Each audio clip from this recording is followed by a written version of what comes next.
വാർത്തയുടെ കാലാണ്. നേരോടെ നിർഭയം എന്നൊക്കെയാണ് പറയുക. എത്ര കണ്ട് നേരുണ്ടാകുന്നൊന്നും നിശ്ചയില്ല. വാർത്ത പ്രചരിക്കണച്ചാൽ കഥ കഴിഞ്ഞു എന്നൊന്നും പറഞ്ഞിട്ട് കാര്യമില്ല. പിന്നെയോ സമാധിയായി എന്ന് പറയണേ. ഇപ്പൊ സമാധിക്കാണുള്ളത്. സമാധിയായി എന്ന് കേട്ടാൽ വാർത്ത അല്പം കൂടെ പ്രചരിക്കും. ഇതൊക്കെ കഥ കഴിഞ്ഞ കൂട്ടത്തിലെ ഉറക്കത്തിൽ എണീറ്റ് കിടക്കാണോ? സംശയം ഉണ്ടോ? ഉത്സവോദയ മഹാഘോഷങ്ങളാണ്. എങ്ങനെ പറയണം എന്നറിയില്ല എന്നാണ് പറയണ്ടായത്. ഇടയ്ക്ക് ചില അവസരങ്ങളൊക്കെ കയറി വരുന്നുണ്ട്. ഇവിടെ ആയതുകൊണ്ട് വലിയ വിഷയമില്ല. വേറെ മുഖ്യരായിരുന്നു വെച്ചാൽ അപ്പോഴാ ശിക്ഷ കിട്ടുക. അങ്ങനെ ശബ്ദം കേട്ടാ ശിക്ഷിക്കുന്ന മുഖ്യരുണ്ട് എന്നൊക്കെ കേൾക്കലുണ്ട്. ഇവിടെ എങ്ങനെയാന്ന് ഇഷ്ടമില്ല. അല്ല, ഇതിനെ കുറിച്ചൊക്കെ ഗ്രാഹ്യണ്ടോ? എന്താപ്പ അവിടുന്ന് പറയണ്ടായത്? ഉത്സവോദയം എന്നാ പറയണ്ടായത്. ഉത്സവോദയം എന്ന് പറഞ്ഞാൽ ഉത്സവത്തിന്റെ ഉദയം, ഉത്സവത്തിന്റെ ആരംഭം. ഉത്സവം ആരംഭിച്ചിട്ടുള്ളൂ. ഈ ഉത്സവങ്ങളൊക്കെ ഇപ്പൊ ഒന്ന് ആരംഭിച്ചുള്ളൂ, പുനരാരംഭിച്ചു എന്ന് വേണം പറയാനായിട്ട്. ഇങ്ങനെ അടുത്തിരിക്കലൊന്നും ഉണ്ടായിരുന്നില്ല ഇത്ര കാലം. അകന്നിരിക്കലേ ഉണ്ടായിരുന്നുള്ളൂ. ഇനി എത്ര കാലം ഇങ്ങനെ അടുത്തിരിക്കാൻ നിശ്ചയില്ല. ഇങ്ങനെ എത്ര കാലം ഉണ്ടാവുന്നുള്ളതാ. ഇവിടെ ഉത്സവം ആരംഭിച്ചപ്പോഴേക്കും അതെടുക്കാൻ പറ്റേ. അവിടെ ഇരിക്കാം. അവിടെ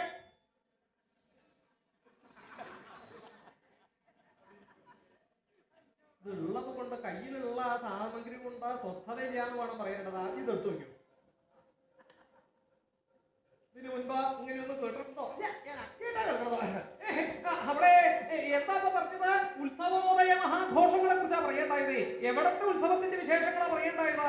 പാഞ്ചാല രാജധാനിയിലെ ഉത്സവത്തിന്റെ വിശേഷങ്ങള് എങ്ങനെ പറയണമെന്ന്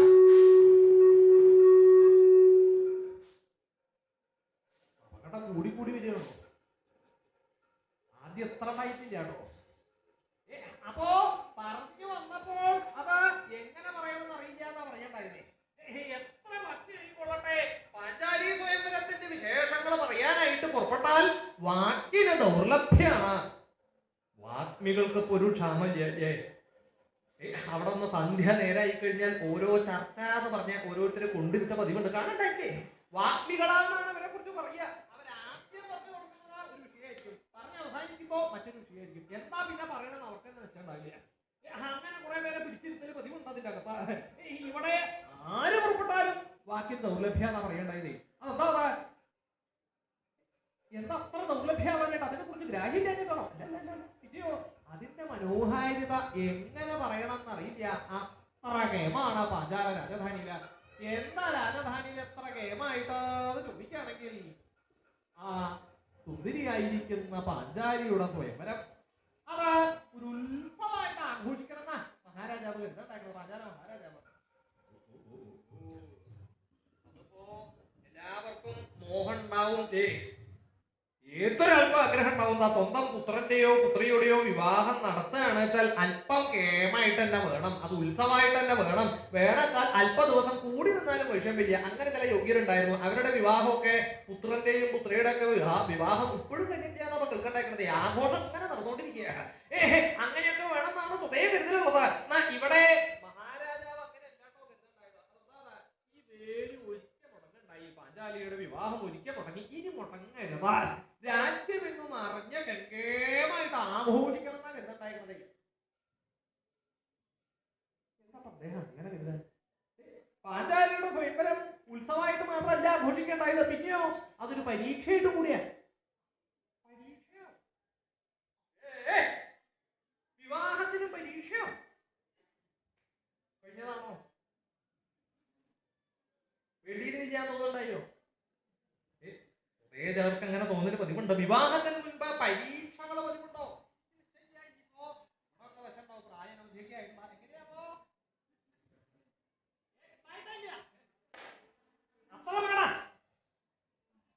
വിവാഹത്തിന് മുൻപ് ഒരു പരീക്ഷ എഴുതലുണ്ടായോ?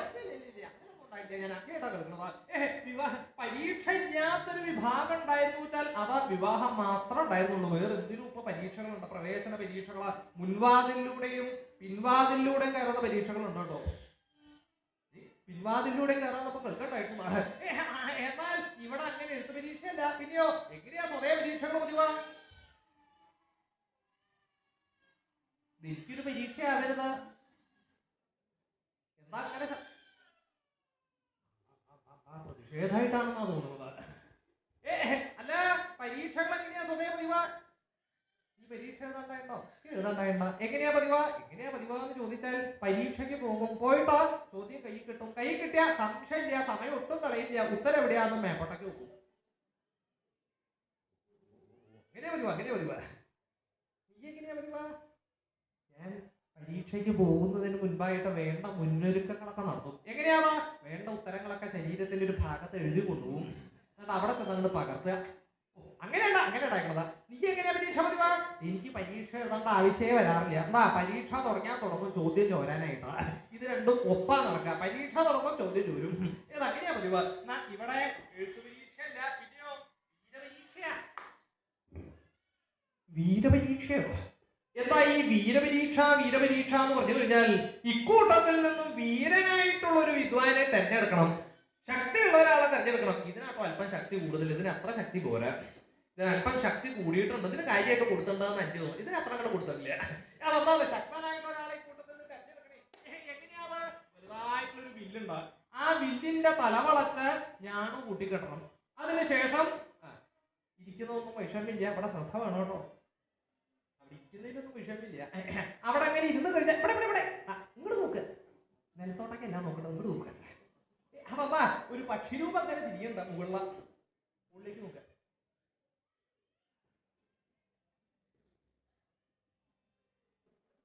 എന്റെ മുഖത്തേക്ക് ഒട്ടുമിച്ച് നോക്കല്ല, മുകളിലേക്ക് നോക്കുക. മൂക്കങ്ങടെ അലോഹ്യാവരുത് കേട്ടോ. അതിന്റെ സമ്പ്രദായം ഇങ്ങനെയാണ്. ഉള്ള കാര്യം ഞാൻ മുഖത്ത് നോക്കി പറയും. ഇനിയിപ്പോ അലോഹ്യ അയച്ച അതിന്റെ സമ്പ്രദായം ഒന്നും വശരിയാച്ചത് കഴിയുമ്പോ ഒരെണ്ണം തരും, എന്റെ കഥ കഴിയും. അതാ നീ പറയണ്ടായിരുന്നേ, ഇക്കാലായതുകൊണ്ട് അതൊന്നും പറയാൻ സാധിക്കില്ല. പണ്ടായിരുന്നു അത്ര വൈഷമ്യം ഉണ്ടായിരുന്നില്ല. മുകളിലേക്ക് നോക്ക്, ഒരു പക്ഷിരൂപം കാണില്ലേ, ആ ലാക്ക് ഖണ്ഡിക്കണം. അത് അത്ര എളുപ്പമല്ല. എന്താ, പക്ഷിരൂപം അത്ര പെട്ടെന്ന് കാണാൻ സാധ്യമില്ല. കൊടിമരത്തിന് നേരെ താഴെയായിട്ട് ഒരു പാത്രത്തില് ജലം നിറച്ചങ്ങനെ വെച്ചിട്ടുണ്ടോ, ആ ജലത്തിലുള്ള പക്ഷിരൂപത്തിന്റെ നിഴല് നോക്കിയിട്ട് വേണം ജലം പ്രയോഗിക്കാൻ. നേരെ പ്രയോഗിച്ചിട്ട് കൊള്ളാനില്ല, ഈ നിഴല് നോക്കി പ്രയോഗിക്കണം അത്രേ. അങ്ങനെ ഒരു പരീക്ഷ അവിടെ തീരുമാനിക്കേണ്ടായിരുന്നത്. പരീക്ഷയിൽ പങ്കെടുക്കാൻ വേണ്ടിയിട്ട് അവിടെ നിന്ന് അസംഖ്യം പേര് പുറപ്പെടാണ്ടായിട്ടാ. ഈ പരീക്ഷയ്ക്ക് മറ്റൊരു പ്രത്യേകത എന്താ, പ്രായപരിധിയില്ല, ആർക്ക് വേണമെങ്കിലും പങ്കെടുക്കാം. അതുകൊണ്ട് ക്രാങ്ങൾ പുറപ്പെട്ടിട്ടുണ്ട്. അതിനെയൊന്നും കാണാൻ പോലും സാധിക്കില്ല. ക്രാങ്ങൾ പുറപ്പെട്ടിട്ടുണ്ട്, യുവരാജാക്കന്മാര് പുറപ്പെട്ടിട്ടുണ്ട്, പ്രായാധികായവര്, അവർക്ക് മോഹത്തിന്റെ ഒരു കുറവില്ല, അവരും പുറപ്പെടാണ്ടായിട്ടുണ്ട്. ഇങ്ങനെ അസംഖ്യം പേര് പുറപ്പെട്ടു. എന്താ ഇങ്ങനെ ഒരു പരീക്ഷ അവിടെ തീരുമാനിക്കാൻ എന്നാണെങ്കിൽ, പാഞ്ചാല മഹാരാജാവ് അർജുനന് പാണിഗ്രഹണം ചെയ്തു കൊടുക്കാൻ തനിക്ക് ഒരു പുത്രി ഉണ്ടാവണമെന്ന് കരുതി യാഗം ചെയ്ത് യാഗത്തിന്റെ ഫലമായിട്ടുണ്ടായ കന്യകയാണ് പാഞ്ചാലി. അത്യപൂർവമാണ് പാഞ്ചാലിയുടെ ജന്മം എന്ന് പറഞ്ഞു കഴിഞ്ഞാൽ. യാഗം ചെയ്യേ എന്താ അപ്പൊ അങ്ങനെ ഉണ്ടാവാൻ എന്നാണെങ്കിൽ, പാഞ്ചാല മഹാരാജാവിനെ അർജുനൻ പണ്ട് മറ്റൊരു അപമാനത്തിന് രക്ഷിക്കാനായി. എന്താ എന്നാണെങ്കിൽ, ആ പാണ്ഡവരും കൗരവരും അവരുടെ വിദ്യാഭ്യാസ കാലത്ത് അഭ്യാസമൊക്കെ കഴിഞ്ഞ് ഗുരുദക്ഷിണ കൊടുക്കാനായിട്ട്, പണ്ടത്തെ സമ്പ്രദായമാണ്, ഗുരുകുല സമ്പ്രദായമാണ്, ഇന്നത്തെ പോലെയില്ല. അവിടെ നിന്ന് ദക്ഷിണ കൊടുക്കാനായിട്ട് ദ്രോണാചാര്യരുടെ സമക്ഷം പുറപ്പെട്ടു എന്ന് മാത്രമല്ല, നോക്കിയപ്പോൾ അദ്ദേഹം നോക്കിയപ്പോ നിങ്ങളുടെ എന്താ നിന്റെ കയ്യില്?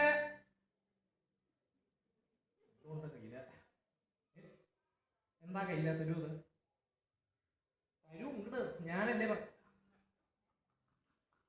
അതിനെ കുറിച്ച് ഒരു ഗ്രാഹ്യമില്ലാട്ടോ. അല്ല, എന്താ പാണ്ഡവരെ കൗരവരെ, എന്താ നിങ്ങൾ ഇവിടെ പുറപ്പെട്ടത്? ഞങ്ങളാ ദക്ഷിണ തരാൻ വേണ്ടി പുറപ്പെട്ടതാ. ഓ സന്തോഷായി, ദക്ഷിണയൊക്കെ കിട്ടുക എന്ന് പറഞ്ഞാൽ ഒരു സന്തോഷം ഉണ്ടാ. അല്ല, ദക്ഷിണ നിങ്ങളുടെ സംഖ്യയായിട്ടാണ്, ദ്രവ്യമായിട്ടാണ് കരുതിയിരിക്കണ വെച്ചാൽ എനിക്കിപ്പോ അത് വേണ്ട. അതെന്താ? അല്ല, എപ്പോഴാ അതൊക്കെ നിരോധിക്കുക എന്നുള്ളത് പറയാൻ പറ്റില്ല. ഒറ്റ രാത്രി കൊണ്ടാണ് നിരോധിക്കുക. അങ്ങനെയൊക്കെ ഉണ്ടായിട്ടുണ്ട്, നിരോധനമൊക്കെ ഉണ്ടാകുന്നൊക്കെ കേൾക്കലുണ്ടോ? ഇനി അതാണോ? അതല്ല. പിന്നെയോ, എനിക്ക് ദ്രവ്യമായിട്ട് വേണ്ട, നിങ്ങൾക്ക് സാധിച്ചാൽ ഒരു കാര്യം നിവർത്തിച്ചു തരിക. എന്താ? പാഞ്ചാല മഹാരാജാവ് രാജധാനിയിൽ സുഖമായിട്ട് കഴിയട്ടെ. അവൻ പണ്ട് എനിക്കൊരു ഉറപ്പ് തരുണ്ടായി. എന്റെ വിദ്യാഭ്യാസ കാലത്ത് അഭ്യാസമൊക്കെ കഴിഞ്ഞു ചെന്നാൽ അവിടെ നിന്ന് ആധിരാജ്യം തരാന്ന് പറഞ്ഞ ഒരു ഉറപ്പ് തന്നു. പറഞ്ഞ വാക്കിന് മാറ്റമൊന്നും ഉണ്ടായില്ല. ആധിരാജ്യം തരാന്ന് പറഞ്ഞു, രാജ്യം തന്നില്ല, ആധി തന്നു എനിക്ക്. ഇതിന് പ്രതിക്രിയ ചെയ്യാനായിട്ടാ എനിക്ക് ഇതുവരെ സാധിക്കണ്ടായില്ല. അതുകൊണ്ട് നിങ്ങൾക്ക് സാധിച്ചാൽ അവനെ ബന്ധിച്ച് എന്റെ കാൽക്കൽ കൊണ്ടിടണം. കേട്ട മാത്രയില് അർജുനൻ പുറപ്പെട്ടു. എന്തിനാ പുറപ്പെടാണ്ടായത്? യുദ്ധത്തിനാ പുറപ്പെടാണ്ടായത്. പാഞ്ചാല മഹാരാജാവായിട്ട് യുദ്ധത്തിന് പുറപ്പെട്ടു എന്ന് മാത്രമല്ല, യുദ്ധം ചെയ്ത അർജുനൻ തന്നെ പാഞ്ചാലനെ ബന്ധിച്ച് ദ്രോണരുടെ കാൽക്കൽ എറിഞ്ഞു കൊടുത്തു. ദ്രോണനെ നോക്കിയപ്പോൾ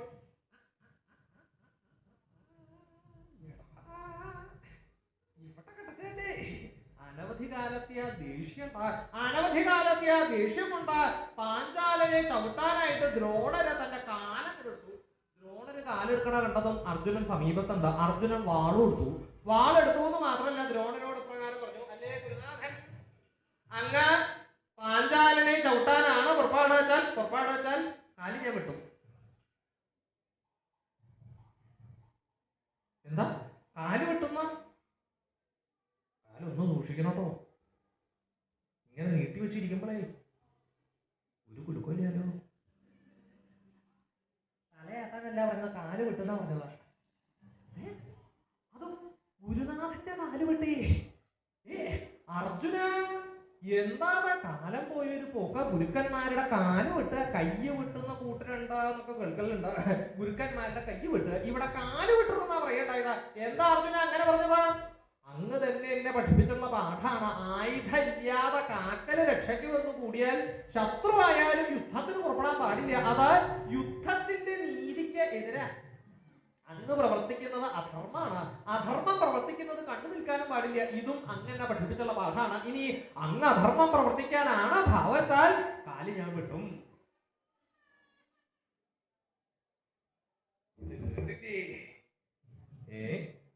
കയ്യിൽ ആയുധമൊക്കെ ഉണ്ടല്ലേ? വേണ്ട ആയുധങ്ങളൊക്കെ കയ്യിൽ തന്നെ കരുതിയിട്ടുണ്ട്.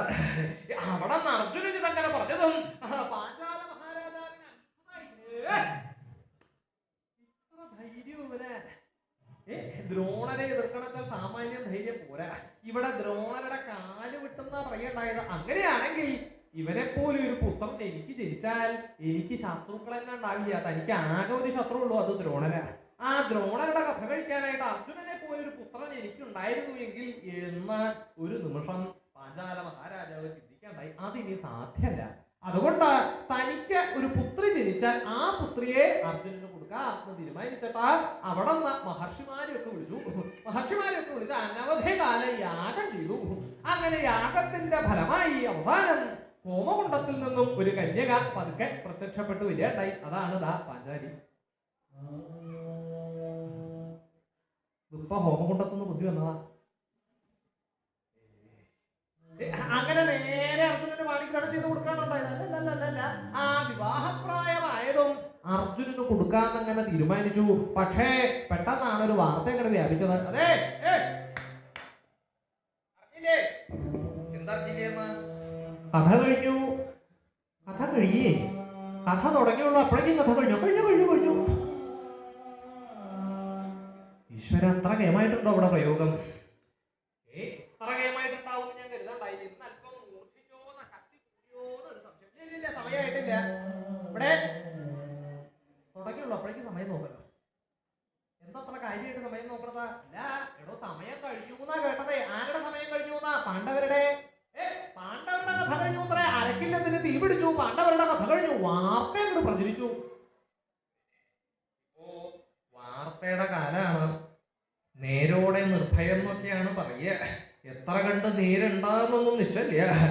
വാർത്ത പ്രചരിക്കണച്ചാൽ കഥ കഴിഞ്ഞു എന്നൊന്നും പറഞ്ഞിട്ട് കാര്യമില്ല. പിന്നെയോ സമാധിയായി എന്ന് പറയണേ. ഇപ്പൊ സമാധിക്കാണുള്ളത്. സമാധിയായി എന്ന് കേട്ടാൽ വാർത്ത അല്പം കൂടെ പ്രചരിക്കും. ഇതൊക്കെ കഥ കഴിഞ്ഞ കൂട്ടത്തില് ഉറക്കത്തിൽ എണീറ്റ് കിടക്കാണോ? സംശയം ഉണ്ടോ? എടോ, എല്ലാവരുടെയും കഥ കഴിഞ്ഞു. അതെ, പാണ്ഡവരുടെ എല്ലാവരുടെയും കഥ കഴിഞ്ഞു എന്നാ അപ്പൊ കേൾക്കണ്ടായിരുന്നത്. അർജുനന്റെ കഴിഞ്ഞു. അങ്ങനെ എത്ര പേരുടെ കഥ കഴിഞ്ഞു? അക്കൂട്ടത്തിൽ പാണ്ഡവരുടെ കഴിഞ്ഞു. അത്രയും ഇല്ലുള്ളൂ. അല്ല, പിന്നെയോ പാഞ്ചാല മഹാരാജാവ് ആകട്ടെ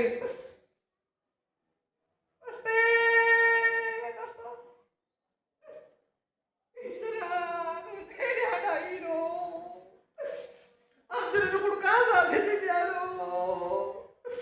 അവിടെ പാഞ്ചാല മഹാരാജാവ് മനസ്സിലായി. അവിടെ ഇരുന്ന് ചിരിക്കല്ലേ, ഞാനവിടെ കിടന്ന് കഷ്ടപ്പെടുന്നത്. ഇതിന്റെ ഇടയ്ക്ക് ഇത് പ്രയോഗിച്ച് ഞാനിവിടെ കഷ്ടപ്പെട്ടുകൊണ്ടിരിക്കുക.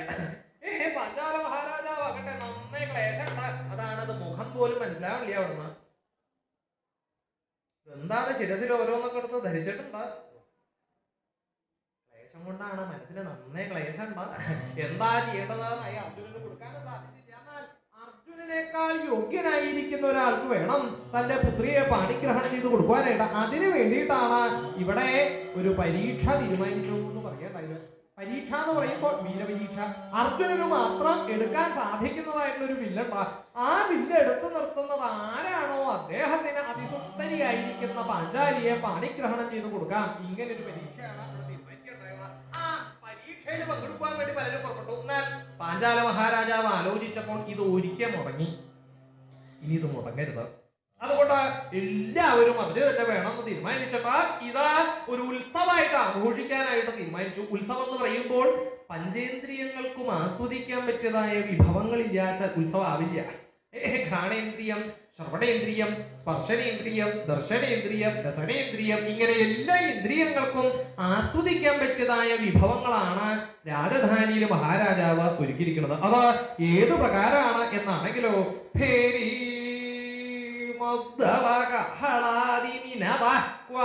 ഒരിടത്ത് ഭേരി, മദ്ദളം, കാഹളം ഇത്യാദി വാദ്യങ്ങളുടെ നിനദങ്ങൾ കേൾക്കണ്ട. നിനദങ്ങളെന്ന് പറഞ്ഞാൽ ശബ്ദങ്ങൾ കേൾക്കണ്ട. ഭേരി എന്ന് പറഞ്ഞാൽ പെരുമ്പറ. ആ പെരുമ്പറ